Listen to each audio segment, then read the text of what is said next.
What do you get a queen for her birthday? Diamonds. She's got more than she can wear. Dresses. Already wardrobes full.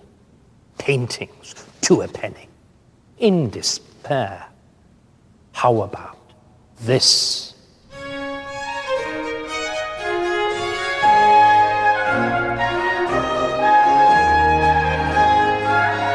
This is the glorious Overture to an ode for Queen Mary II's birthday, written in 1694 by Henry Purcell. It's the work of a man who received his musical education at court, was paid by the court, and who, for most of his career, composed very largely for the court. It would be hard to imagine a narrower or more exclusive world. And yet, it produced the greatest musical genius ever to have been born on British soil. In this series, I'm exploring how monarchy has shaped the history of British music, and that story is never more dramatic than in the 17th century. A battle raged about the religion and the power of kings, which threatened not only the future of the monarchy, but the lives of musicians and the whole tradition of English music. And yet, in the midst of this upheaval, the monarchy presided over a series of musical breakthroughs. From the first chamber concerts and proto-operas, to the triumphant debut of the Baroque orchestra.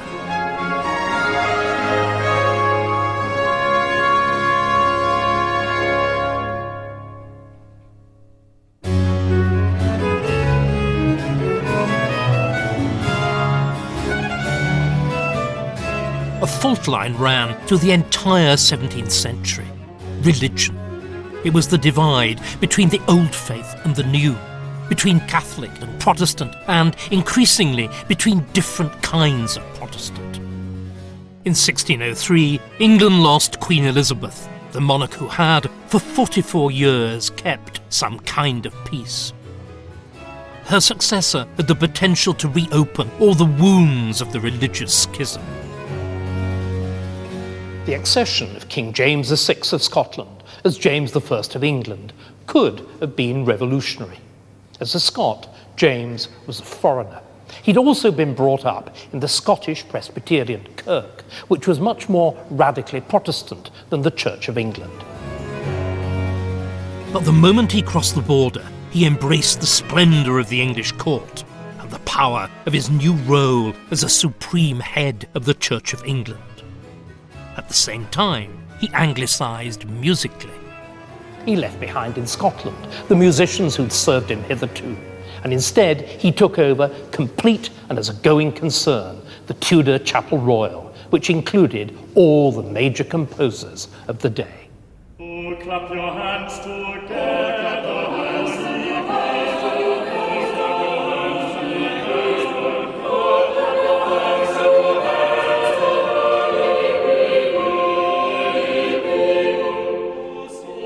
The very same year James came south, the author of this piece, and one of the greatest composers in English history, made his first appearance in royal records.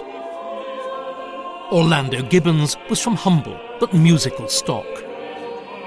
The son of a civic minstrel in Cambridge, whose talent had won him a place as chorister, then student at King's College.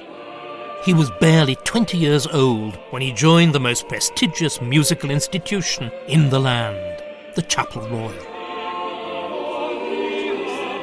This was the monarchy's personal choir, which had a home in each of the king's palaces and which sang at all the great occasions of state.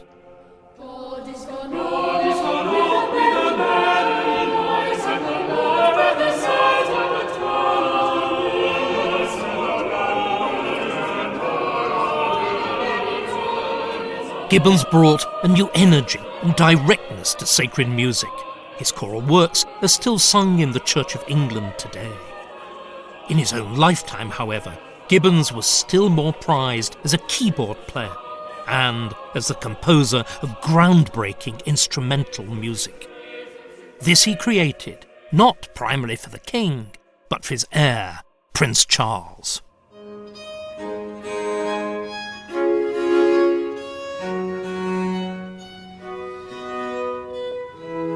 this was the kind of music for which Charles had a particular fondness.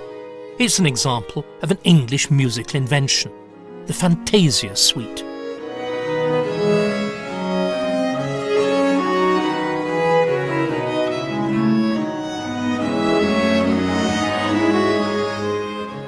As Prince of Wales, Charles had his own royal household, and that allowed him to build a musical establishment of his own. It was second in size only to the king's, but it served a very different purpose. The king's music made the music of state, the prince's band, the music of pleasure. So it featured new composers like Orlando Gibbons, who worked directly for Prince Charles in addition to his chapel royal duties. And it also made new kinds of music.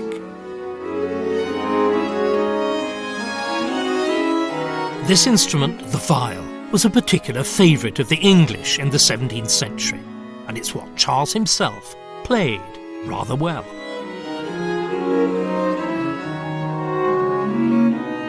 In earlier centuries, instrumental music had been seen as little more than a hobby for amateurs, or something to dance to. Charles, unusually for the time, took non-vocal music seriously, and, as well as performing, would listen with the appreciation of a true connoisseur. I think this was the beginnings of the musical concert. But of course it wasn't just to anybody, it was a very specific... There'll be a tiny circle round the king or the prince, and yes. this is household or indeed literally chamber music. Yes. The Gibbons we just heard, for example, is very intricate music, very subtle. That's barely a melody. Yeah, there was something sort of slightly avant-garde going on there, something forging new ways of doing this music.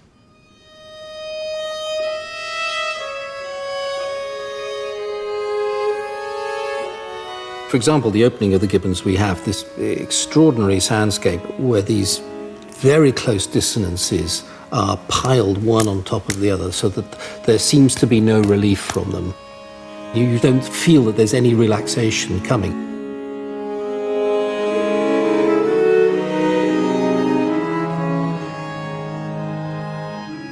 On the one hand, there is this searching emotion. On the other, there's a quite extraordinary technical complexity. I mean, music at this point is considered a high academic subject, isn't it? And music is often regarded as a science rather than an art at this point. Revealing the underlying harmony of the universe is in some ways the business of the composer.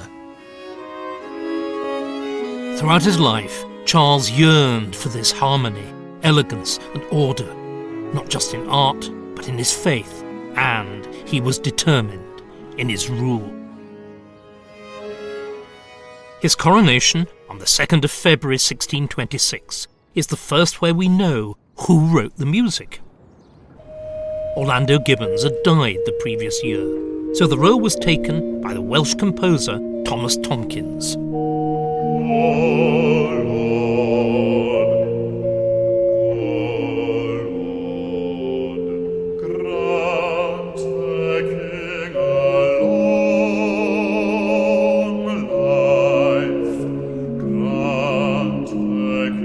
This is probably the oldest surviving anthem, written specifically for a coronation, sung here as it would have been 4 centuries ago by the choir of Westminster Abbey. Tomkins' work has none of the pomp of later coronation music by Purcell, Handel or Parry. At this time, trumpets and drums were not deemed appropriate for the sacred part of the rite.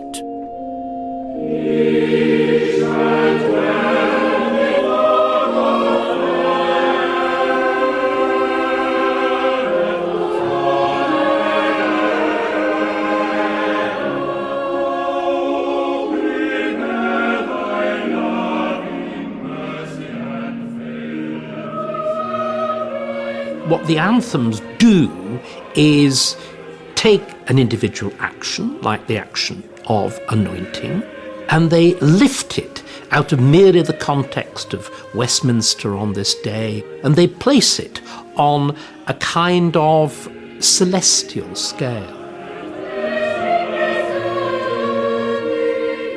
It becomes part of not simply the theatre of an individual monarch, but it becomes part of a divine theatre of power and authority, in which the king on earth becomes assimilated to the king in heaven. So will we always sing praise unto thy name. Will we always sing praise unto thy name, that I may daily perform my vows. The music, like all aspects of the ceremony, confirmed for Charles the divine right of his royal rule, a belief he held more passionately and inflexibly than any of his ancestors. The coronation also confirmed the value of the cleric who would become his chief advisor, as well as head of the Chapel Royal and, in time, Archbishop of Canterbury, William Laud. Laud acted as master of ecclesiastical ceremonies. He took the king to the first ever coronation rehearsal, and on the day itself he arranged signals to cue the choirs when to come in. The result was that the 5-hour ceremony passed with scarcely a hitch. It also suggested to Charles that Laud's managerial talents could be deployed on a bigger stage. The king wanted the solemnity, elaboration and beauty of the service which Laud had orchestrated at the Abbey to be the model for the whole nation. Charles decreed that England's churches should be like the chapels in his palaces, such as Hampton Court.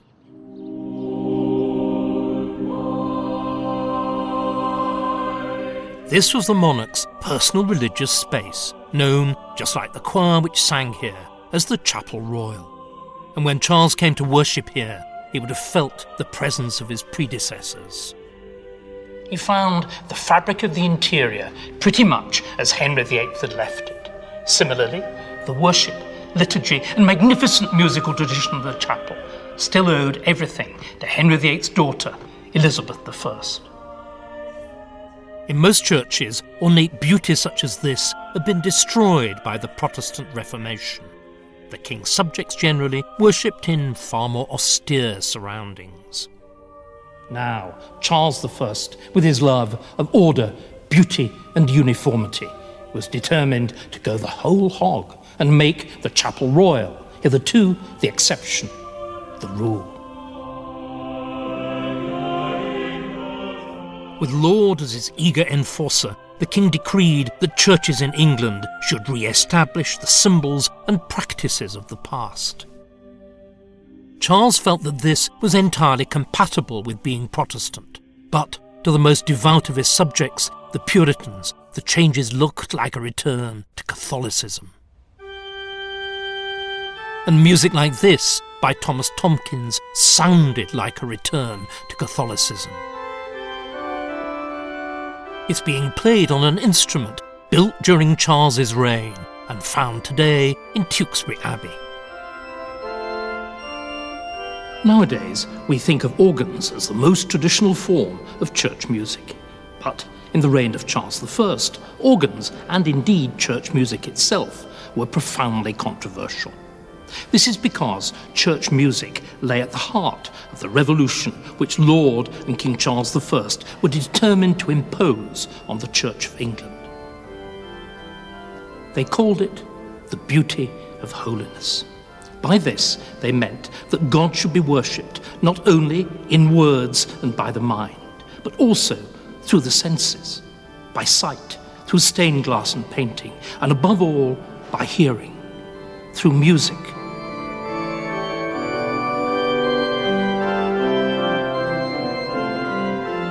Under Laud's direction, a multitude of grand new organs were built to replace the many which had been removed or silenced by the Protestant Reformation.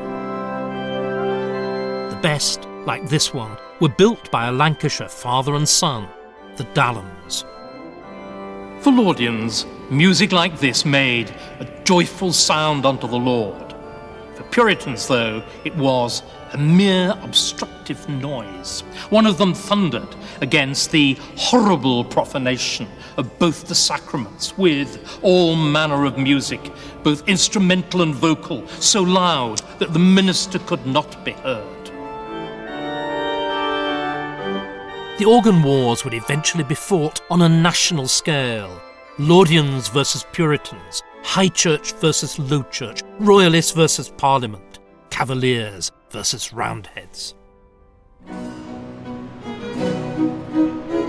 And yet, whatever the discord in his wider kingdom, the art of his court presented Charles with a vision of perfect harmony. Here, at the Whitehall Banqueting House, the King and his Queen Henrietta Maria presided over the greatest musical occasions of his reign. Court masques were the multimedia spectaculars of the day, a mixture of music and poetry, singing, dancing, comedy and fashion show.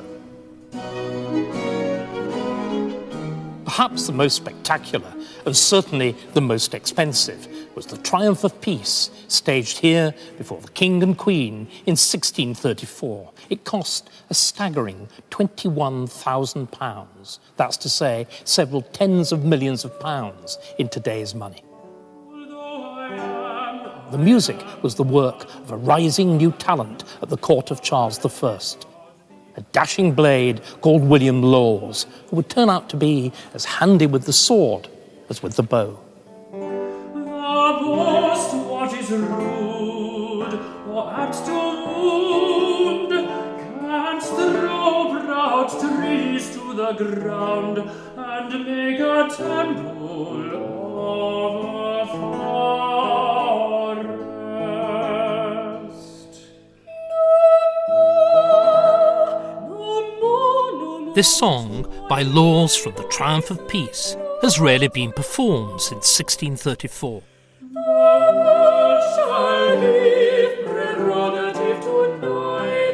It sounds rather like opera. The masque, however, had been developing at the English court since Tudor times, and until the 18th century was preferred here to its Italian relative.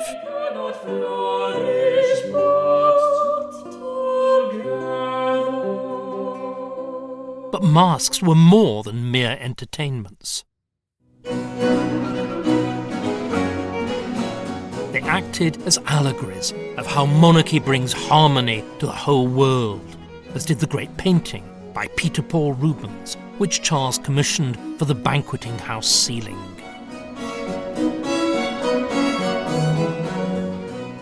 Rubens' ceiling is the perfect representation of divine right monarchy, in which the king, like God in whose image he is made, rules by reason, law, and order.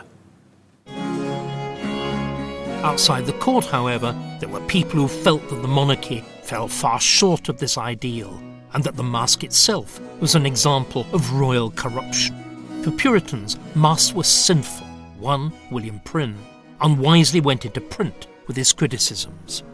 Prynne's 1,000-page diatribe called actresses notorious whores, just at the time when, in an astonishing development, the Queen herself had appeared in a speaking part on the stage. Archbishop Laud, who had a well-reciprocated loathing for Prynne, denounced the work as an infamous treason and had Prynne hauled before the Star Chamber.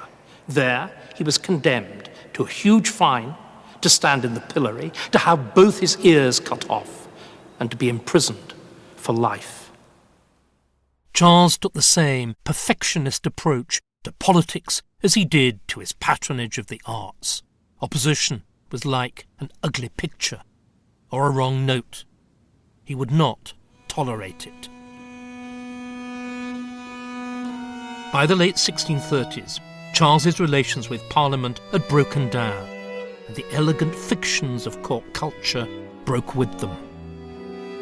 In this atmosphere, William Laws wrote music which reflected the disintegration of the old order.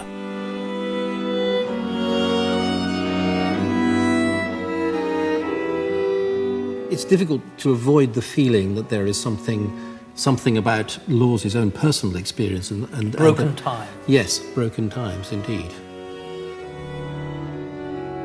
I'll be quite truthful. Before I did this series, I'd never heard of William Lawes. Yes. And at the same time, listening to the music, it is extraordinary. It's unlike anything else, isn't it? And I think... a little bit of me says, thank God, but yes, it is very strange. It's very, very strange. And the first time you ask any viol player, and they'll tell you the first time they played Lawes is like coming across late Beethoven for the first time. You know, you feel like you're breathing the air from other planets.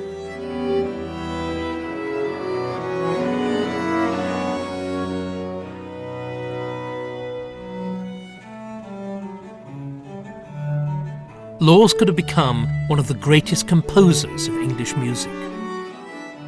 But in 1642, his career was halted when civil war finally began in earnest.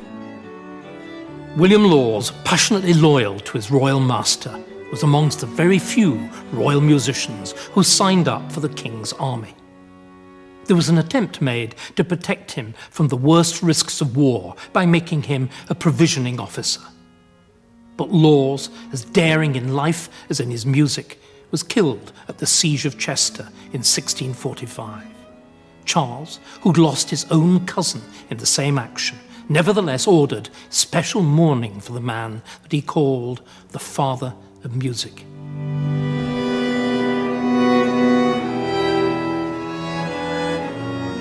Amid the outpouring of grief, a fellow Cavalier poet wrote a bitter, punning epitaph.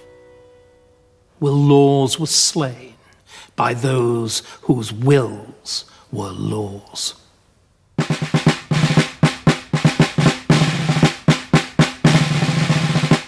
Royal music now took on a very different character. As the king's men went into battle, this is what they heard. Charles, punctilious as ever, insisted that a standardised drum march was used by his forces.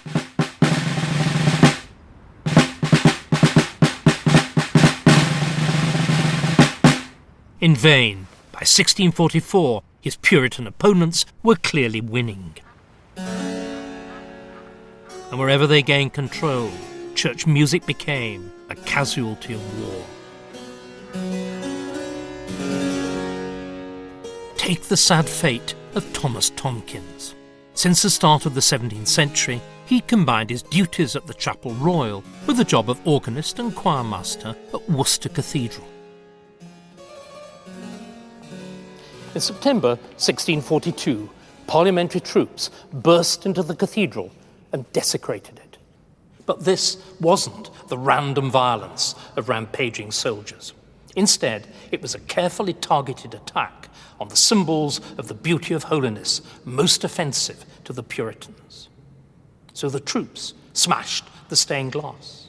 They pissed in the font because they thought the use of the sign of cross in baptism was popish.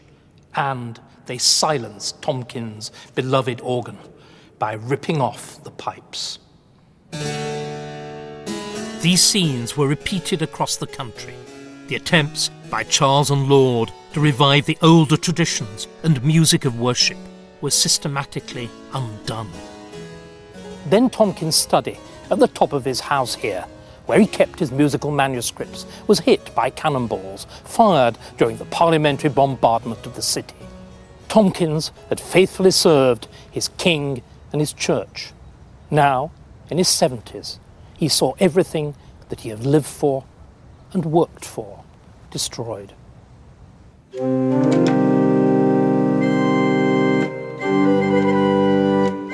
The court's vast musical establishment, by far the best in the land, had been disbanded, its talent destroyed.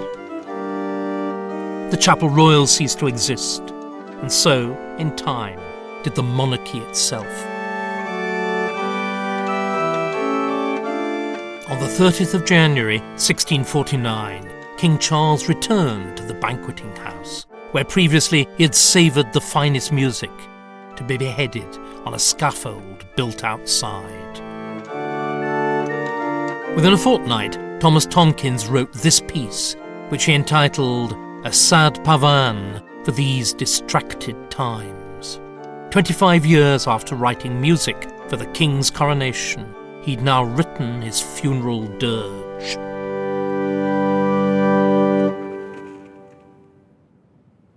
Most organs had been destroyed during the Civil War and Commonwealth, but one that survived was the magnificent Durham organ in its original home at Magdalen College, Oxford.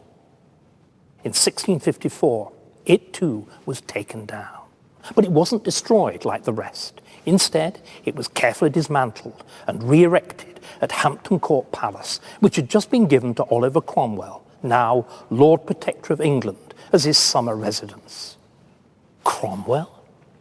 Organs? Wasn't the Puritan Lord Protector supposed to hate music? Well, he did and he didn't. He hated music in church, but he loved it when he dined or when he relaxed. So we can imagine Cromwell listening to this organ as it was played at Hampton Court by his Latin secretary, fellow Puritan, poet and musician, John Milton. Which is why, centuries later, this instrument is known as the Milton organ.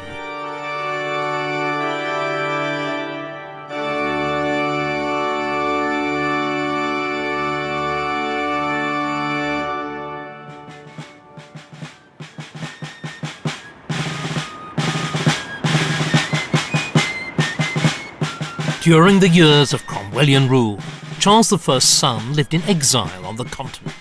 His supporters rallied round this song.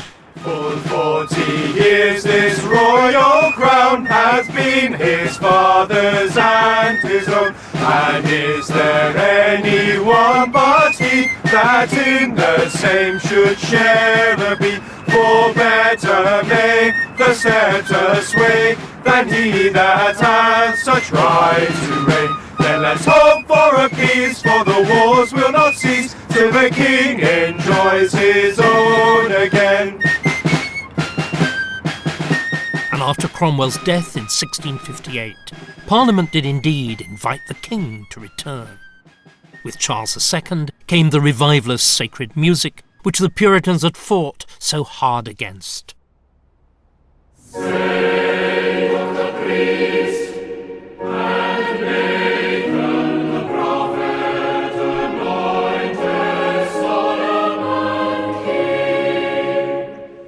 When the new king was crowned on St. George's Day, 1661, amongst the music composed for the occasion was a piece by Henry Lawes, brother of the slain William. It was a text heard at coronations since Anglo-Saxon times and still in use today, though for the last 3 centuries known in its magnificent setting by Handel. Alleluia, alleluia, alleluia, alleluia, alleluia. Musically, the coronation of Charles II was a case of new wine in old bottles. The music, like Henry Lawes' Zadok the Priest, was new and by a new generation of composers. But everything else was old, or tried to be.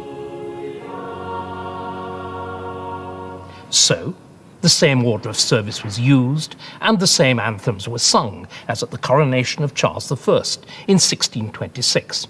The coronation regalia, the crown, the orb, the sceptre, which had all been destroyed during the Commonwealth, were remade, given their own names, and used in the traditional, time-honoured way. Even the singing was led, as in the old days, by the choir of the Chapel Royal. But since the last boy treble who'd sung before King Charles I was now a man of 30, the choir of the Chapel Royal had to be reconstructed from scratch.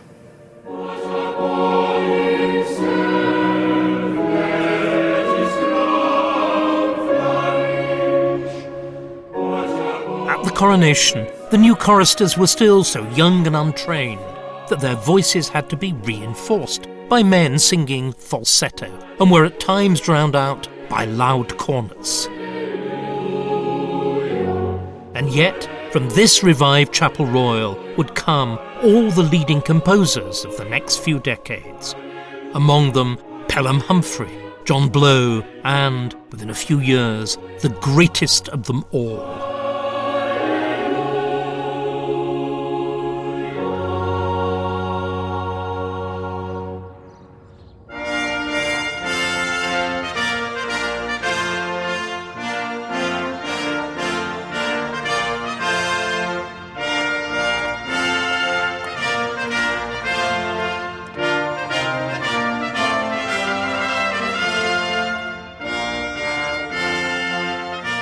Henry Purcell was born in 1659, the year before the monarchy was restored.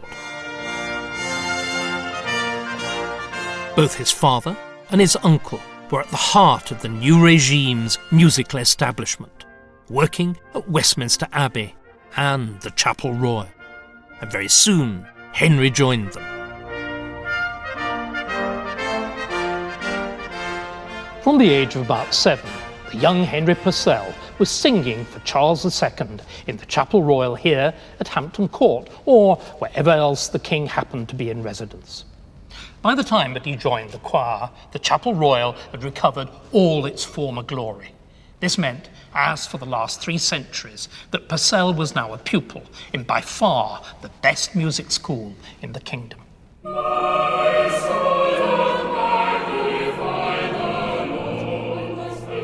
As a choir boy, he learned to read music at sight, to perform confidently on the grandest occasions, and also to play and improvise on keyboard instruments, which gave him an insight into the basic principles of composition.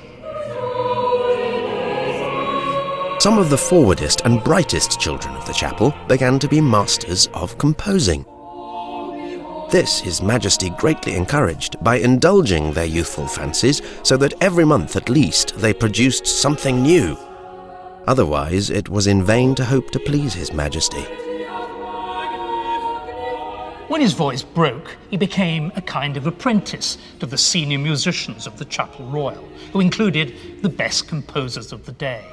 He transcribed, edited, and arranged their music. He also began to compose seriously himself. As well as absorbing the glorious English choral tradition, Purcell's musical imagination would be influenced by another aspect of his king's tastes. Though in most respects Charles restored the customs of his father's court, he was known to utterly detest the kind of serious chamber music that Charles I had loved. So out went esoteric vile fantasias. In came revelry and rhythm to entertain the merry monarch. He could not bear any music to which he could not keep the time. And that he constantly did to all that was presented to him. What he wanted to do, he wanted to sit back, tap, listen to a jolly good tune and have a good dance. It's completely different approach, but that's also a public approach. This is music as part of pleasure. For Charles I, I'm sure it was a pleasure also, but it was a much more intellectual, refined pleasure. Refinement is not a word that springs to mind with Charles II. In exile during the years of Cromwell's Republic, Charles had spent a lot of time with his wealthy, autocratic cousin, Louis XIV. At the French court, he saw grand opera ballet, learned new and fashionable dances, and heard the band of 24 violinists drilled by the great Jean-Baptiste Lully. When Charles returned to England, he brought back French tastes, French fashions, and a determination to have exactly the same number of violinists himself.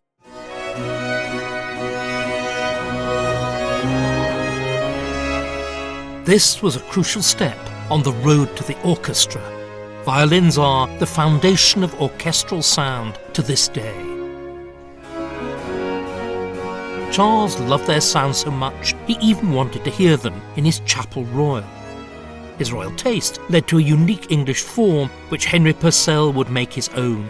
The Symphony Anthem alternates rich string segments with sung sacred texts. Rejoice in the Lord always, and again I say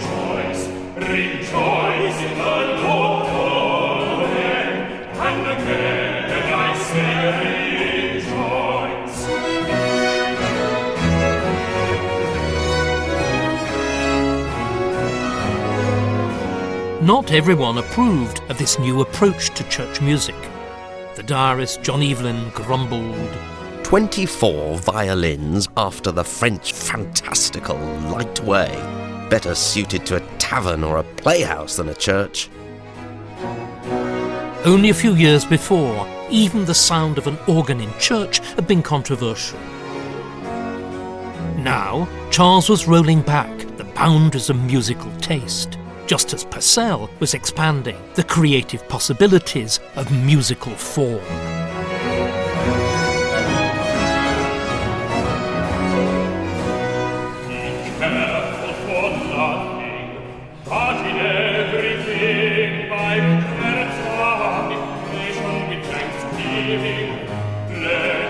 There's an operatic quality to the music Purcell writes for the soloists.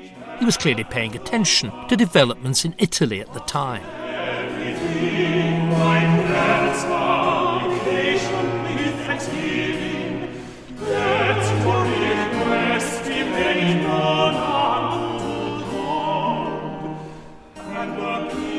But he was also writing here for the specific voices of the Chapel Royal.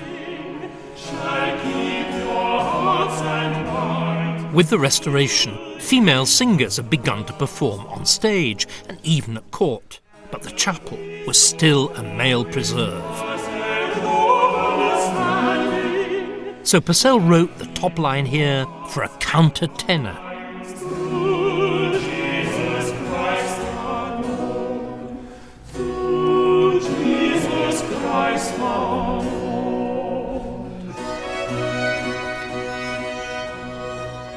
Purcell made fair copies of his sacred anthems into this scorebook here in his own handwriting. But Purcell didn't only write sacred music. Turn the book over, like this, and we find from the other end a similar record of the secular music that he composed for the court of Charles II. These are odes to mark royal birthdays, weddings, military victories, and peace treaties.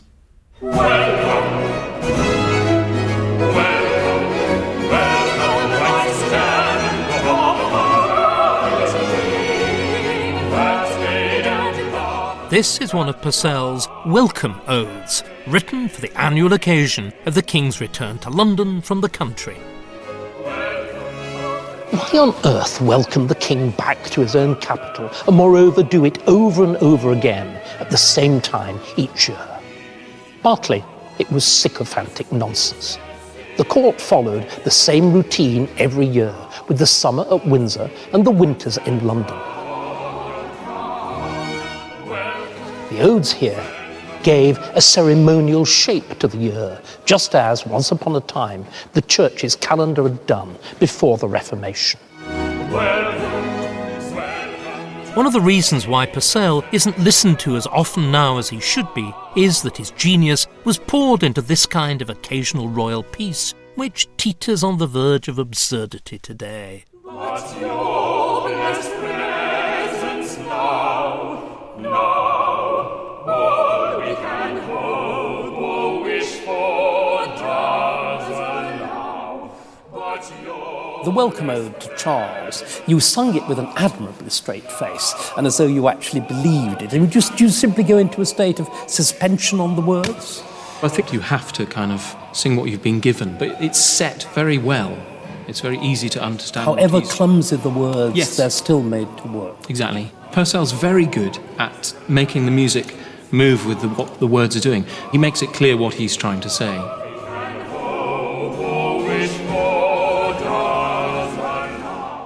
I'm relatively confident that he had a jolly good sense of humour.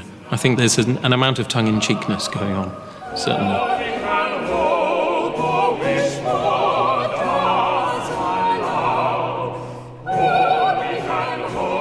Whatever Purcell thought of the odes, there's no doubt that the King would have approved. He's addressed at one point as our mortal deity. Charles, like his father, believed he ruled by divine right, but he was at least politically shrewd enough not to press the point home. And then he's succeeded by a king who has absolutely no sense of political reality whatever. Though Charles fathered many, many children, and none of them were by his queen, so none were legitimate heirs. When he died in 1685, the throne passed instead to his brother, James, who would reopen the wounds of the religious divide once more. Because James had, scandalously and publicly, converted to Catholicism a few years previously. Fears of what this meant were initially vanquished by James's magnificent coronation. Purcell, of course, wrote the music. His genius is such that he produces music which immediately kind of raises the musical game of the coronation service. For example, My Heart is Inditing starts in a very dense way. There's a 7-part vocal group.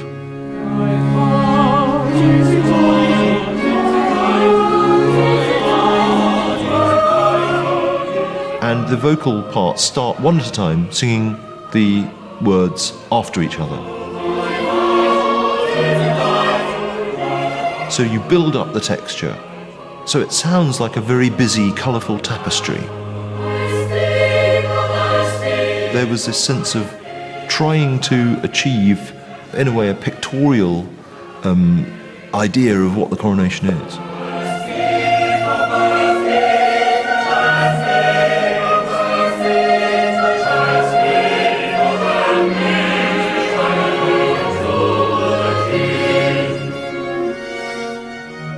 Purcell's anthem is the best music yet performed at a coronation. It's also on much the largest scale.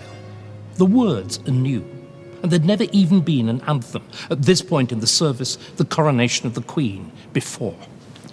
Why all the fuss now? She shall be brought unto the King in raiment of needlework. She shall be... The answer lies in what was left out. The coronation of the Queen, which was simpler and far shorter than that of the King, normally followed on the coronation communion service. But in 1685, both the King, James II, and the Queen, Mary of Modena, were Roman Catholics and absolutely refused to take the Protestant communion.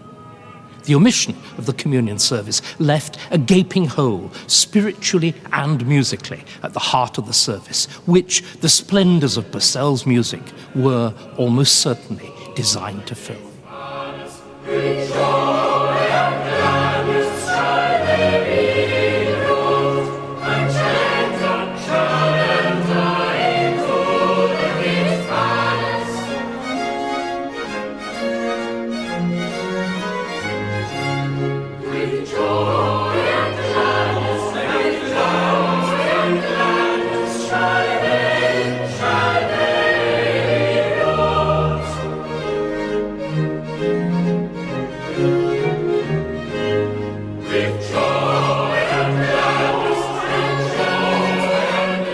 Though Purcell successfully diverted attention from James's Catholicism at the coronation, the new king's faith was harder to ignore once his reign was underway. Things could have been very different if James had had only a modicum more political skill. Perhaps, can one put it differently, had been even moderately dishonest, rather than a determined Catholic convert.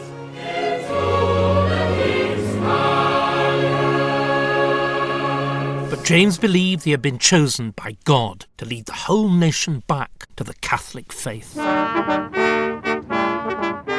The result, within 3 years, was open rebellion.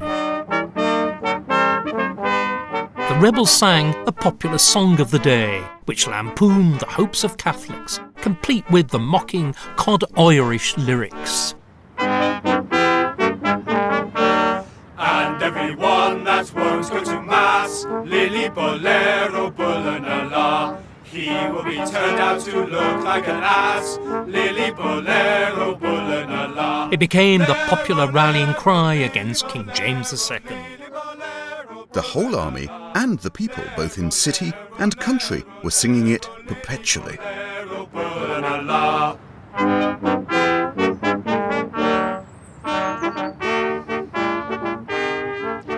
It's only a song, but it sang King James II out of 3 kingdoms. In 1688, James was deposed by his own daughter Mary and her husband William of Orange, who invaded from the Netherlands at the invitation of James's leading subjects. William and Mary were Protestants, and so forevermore was to be Britain's monarchy. It was known as the Glorious Revolution, and it changed the meaning of monarchy and its music forever.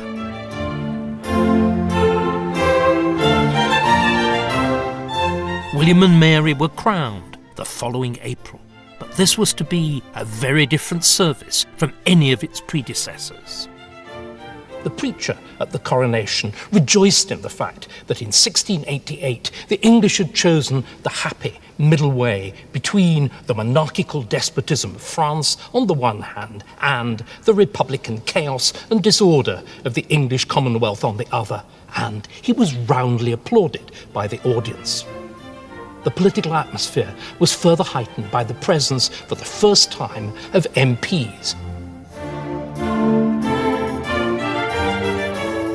This was the inaugural event of a limited parliamentary monarchy. Divine right was dead, and the sacredness of kings very nearly died with it. But if the coronation was no longer a sacred rite which consecrated a priest-king, what point was there in Purcell writing sublime music for the occasion?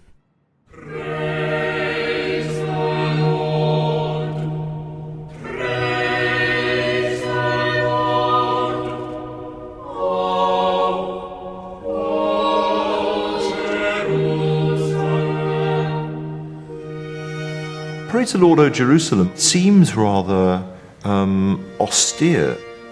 It starts in the minor key, which is an unusual choice of a composer for a praising psalm. It's written in a more intimate way and a less obviously jolly, flamboyant way.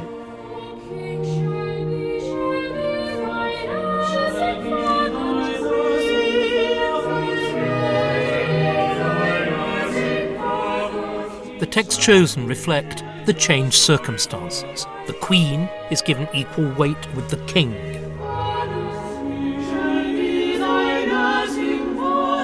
But Queen Mary thought the coronation all vanity. King William thought it a popish absurdity. Purcell's music no longer had any raison d'être. Without wishing in any way to denigrate the music, it sounds less expensive than the music of My Heart is Untitled of a few years earlier. It's saying this is a little bit more pared down, it's less ostentatious, it's a little bit more sombre.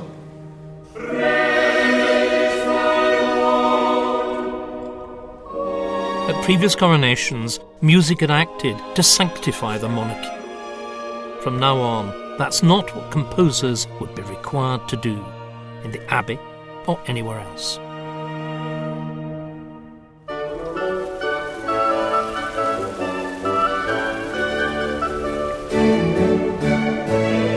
William and Mary largely withdrew from the traditional centre of music and monarchy, the Palace of Whitehall, and came instead to Hampton Court, which they commissioned Christopher Wren to rebuild. It was a case of out with the old and in with the new. Out went the opulent private apartments of Henry VIII and his queens. In came William III's plain Jane baroque, sober, practical, modern, a bit like William III himself. As for music, whether sacred or secular, he was indifferent, if not actually hostile.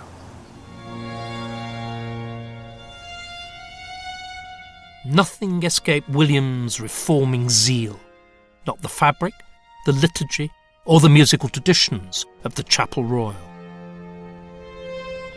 Having survived both Reformation and Revolution, All of these were to be shipwrecked on the rock of William III's religious principles. For William, as a committed, lifelong Calvinist, was a Protestant of the most thoroughgoing sort. This meant that he thought many, if not most, of the rituals of the Chapel Royal were popish, idolatrous survivals of the worst sort.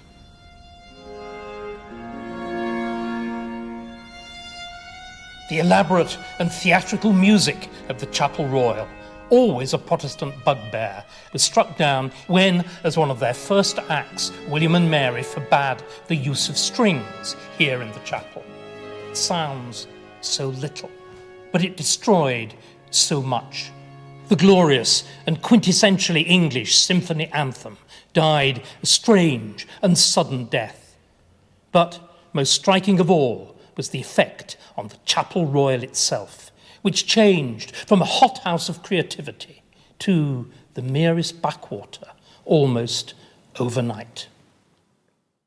Purcell, the great Symphony Anthem composer, found himself neglected, but he did still have one royal commission, writing the annual birthday ode for Queen Mary.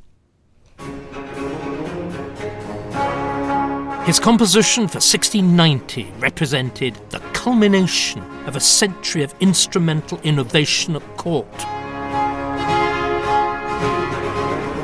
From Charles I's chamber concerts, through Charles II's 24 violins, to this, a full Baroque orchestra.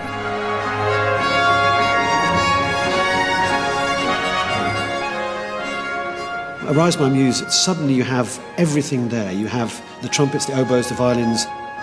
And Purcell doesn't allow the trumpets to just play simple parts. They played pretty much the same kind of material that the violins are playing, so they were incredibly virtuosic.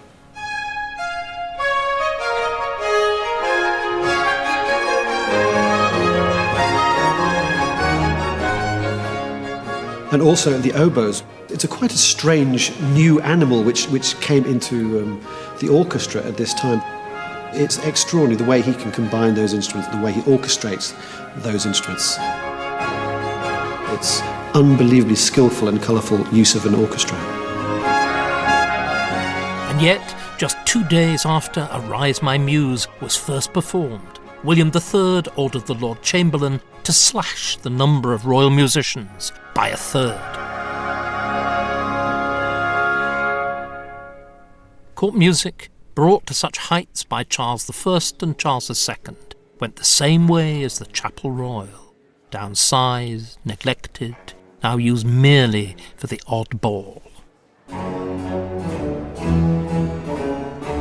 Purcell was forced to take his genius elsewhere, and the orchestra went with him.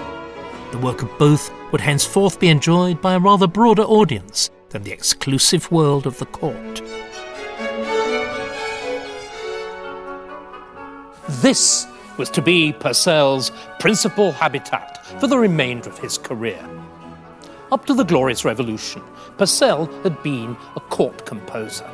But now that William III's austere Protestantism declared that Purcell's luscious, orchestrally accompanied music was too theatrical for the Chapel Royal, Purcell turned to the theatre proper.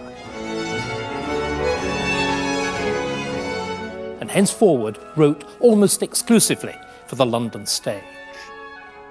But one thing didn't change, however: Purcell's staggering productivity. In the course of the next 5 years, he wrote music for over 40 stage plays. Every creature is formed by his Purcell even wrote one of the very first English operas, Dido and Aeneas. They were scarcely performed in his lifetime. Restoration audiences instead preferred spectacular romps like King Arthur.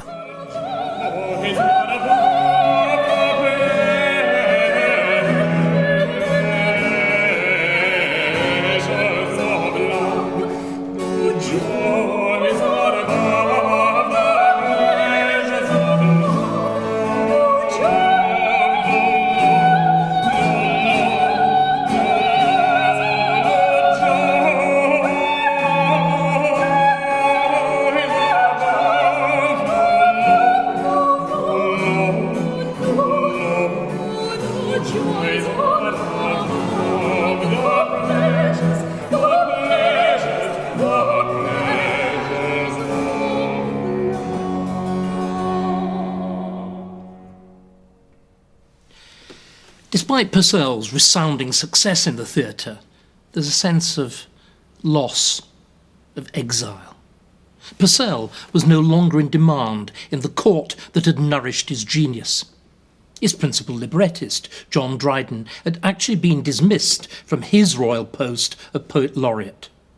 Even the form of the dramatic opera, with its lavish combination of music, words, dance and spectacle, was a descendant in exile of the court masques of Charles I's reign.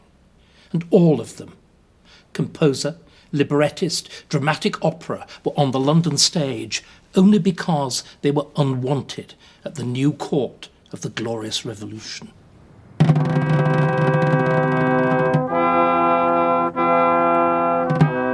But then English music suffered a still more grievous blow. Purcell died at the even then shockingly early age of 36. At the start of 1695, he'd written this music to mourn the premature passing of Queen Mary. Before the year was out, it was played at his own funeral.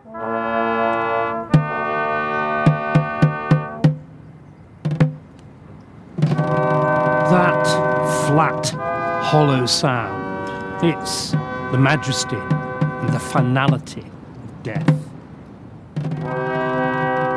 It is no exaggeration to say that English music died with Purcell. He was the last composer in the great Chapel Royal tradition, which had stretched back through Orlando Gibbons to Thomas Tallis to John Dunstable and even beyond, but where now was capable of producing a successor. The great tragedy of England is that nobody steps into the gap as far as music is concerned. Once, for the political, the religio-political reasons of 1688-89, the Chapel Royal is shuttered down. Nothing steps into the gap. It leaves England with an appetite for music, but with no musical infrastructure to provide it. Audiences continued to pack out London theatres, but Purcell's death left a vacuum of native talent. And so, as I'll explore next time, the London stage was invaded by Italian opera, foreign composers, foreign stars performing in a foreign language. Paradoxically, this happened just at the same time that Britain became the great power in Europe, and more ironically still, the composer who restored the fortunes of music made in Britain was German, Georg Handel.